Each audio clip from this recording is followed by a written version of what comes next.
Yes, yesterday was Mother's Day, and as a mom, I am a maker of meals. I am a mover of messes. I am a moderator of mayhem. But most importantly, I am a manifester of magical moments. It's just really hard to do it with the kids far away. My son is finding his roots out of the earth. Unfortunately, he's doing it in Brazil. My daughter is a self-professed sailing hobo. So, when we were planning our holidays this year, if the kids don't come home, we go to the kids. We'd had a trip planned to Brazil, that was in the books. And about 2 weeks before that, my husband says, "Hey, you've got some time. Do you want to go see Christy in Mexico?" Yes! Yes, I do. Yes, I do. I want to go to Mexico. So I didn't have a lot of time to prepare, and my husband said, "You know it's going to be low budget." "Yeah, I'm good with that." "You know that means sleeping on the boat." "I've slept in worse places. I'm good with that." And off I went. Now, I've been to Mexico, had my nails done, had some cute little sundresses, kicky sandals, funky jewelry. I was set. I was on that plane faster than you can say boo, landed in Zihuatanejo, and I was excited because I am the manifestor of magical moments. Luckily, I changed into shorts and a t-shirt the minute I got off the plane because it was over 30 degrees. And the second reason I was really lucky I got into shorts and t-shirt was because I never thought about this part. The boat is not at a dock. It is anchored 150 feet offshore. How do I get to the boat? Well, the sand was wet first. And I had to get out my boring old Mephisto shoes. And then the sundress went. There was no room for that. This was going to be a down-to-earth holiday. That was okay. I was all good with that. We got out to the boat, and I said, "Okay, where do I stay?" As I was going like this, because already everything was starting to move in my world.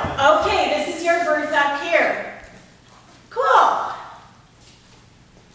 In there?" "Where do I put my stuff?"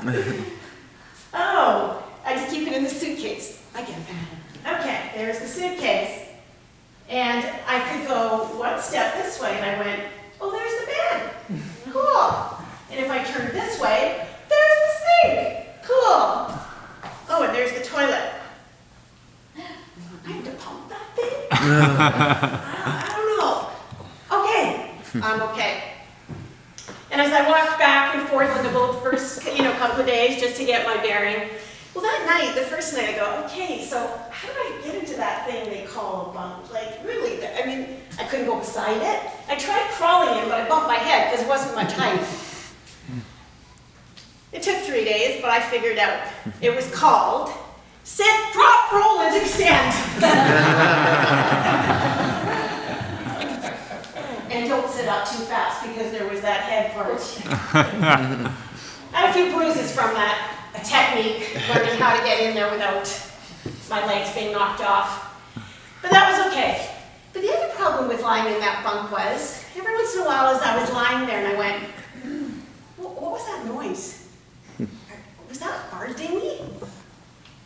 Did I just hear a footstep up board? Oh my God, what if there's pirates? Do I hide? Okay, there's no place to hide. It took another 2 days before I figured out how to deal with the pirates. It was called 2 shots of tequila at that time. And whether they came aboard, I had no idea. Because I had no place to hide. Well, after a while, things got down to a bit of a dull roar and all was good. We had our magical moments ashore when we were allowed to take the dinghy out. I spent a lot of time contemplating pelicans. I did a whole lot of Sudoku, but I was creating magical moments. Lots of them. Lots of them. So the one day came, and I was getting close to the end, and I thought, oh good, only one more sleep left. I can do this, I can do this. We've had a great time. We've gone paddleboarding, we've went across the bay, went swimming. We'd seen a parade. Everything was doing great. And it was the last night. Couldn't wait to get home. And then it started. The downpour of rain. And it rained. And it rained. The thunder, and the lightning, and it rained all night long. So I got up in the morning and I go, I gotta get the dinghy to get to the airport. How do I do this?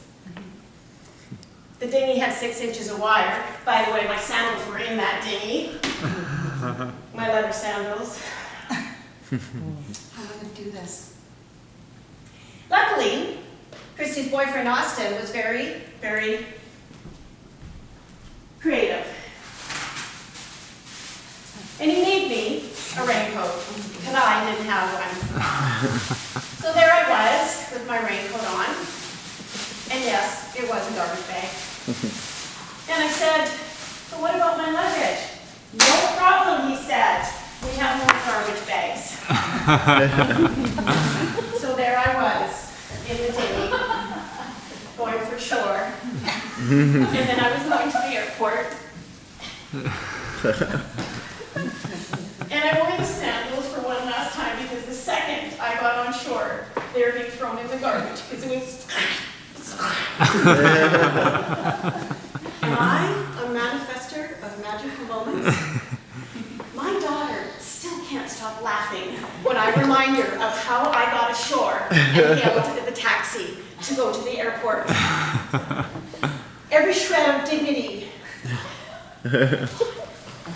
Because not only did I look awful, I was also soaking wet. I mean, I had water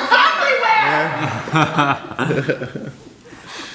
I'm just very thankful that Ziwataneru Airport has a beautiful, lovely, huge washroom handicap. And I was able to strip down, dry myself off with paper towels, and get dressed to go on the airplane.